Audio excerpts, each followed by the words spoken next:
hay-adda xuquuqda aadanaha u dooda ee Human Rights Watch ayaa ku warantay in boqortooyada Sacuudi Carabiya ay xidhxidhay boqolaal muhaajiriin Itoobiyaan ah kuwaasi oo ku sugan xaalad adag meel u dhow magaalada Riyadh ee caasimadda boqortooyada Sacuudiga. Human Rights Watch waxay sheegtay in dadka qaarkood la garaacay halka kuwa kalena jirdil lagu sameeyay. Muhaajiriinta xarunta ku sugnaa oo badankoodu ka yimi Itoobiya ayaan keli ku ahayn dadka ku sugan halkaasi, laakiin sidoo kale waxaa xarunta ku jira dad ka yimi dalal kale oo ku yaala qaaradaha Afrika iyo Asia, iyadoo dadka ay waraysatay hay-aduna lagu hayay halkaasi lana soo mustaafiriyay aakhirkii. Saraakiisha Sacuudiga waxay sheegeen in dadkan la soo qabqabtay maadaama oo aanay haysan sharciyo ay ku joogaan gudaha boqortooyada Sacuudiga, isla mar ahaantaana aanay si sax ah u joogi karin boqortooyada. Warbixintani oo la sii daayay maalintii Salaasadii ayaa laga soo xigtay maxaabiista oo sheegay in lagu hayay qolal ciriiri ah, iyagoo ilaaladii goobtaasina dadka ay ku samayn jireen jirdil iyo garaacis ay ku garaacayaan caag adag.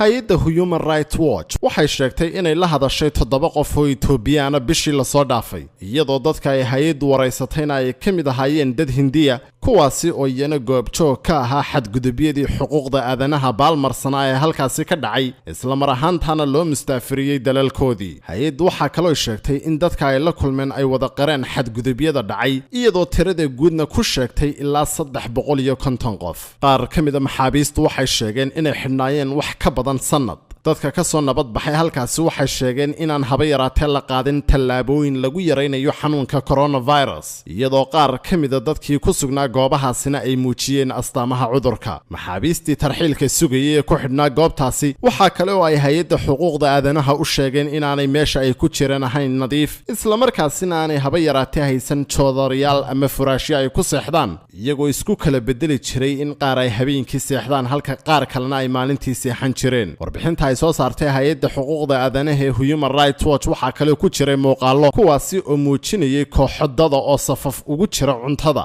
iyagoo goobaha cuntada lagu siinayayna ay u dhawaayeen musqulo iyo goobo khashinka lagu qubo. warbixinaha hay-adaha xuquuqda aadanaha ee ka soo baxa wadamada Khaliijka ayaan wanaagyo badan ka sheegin sida loola dhaqmo shaqaalaha ajaanibta ah, kuwaasi oo lafdhabar u ah dhaqaalaha Khaliijka Carabta. Axmed Maxamuud Yuusuf, Television Kasaab. hadal oo hadal oo hadal oo ku hadal bishii oo dhan $7 oo kaliya.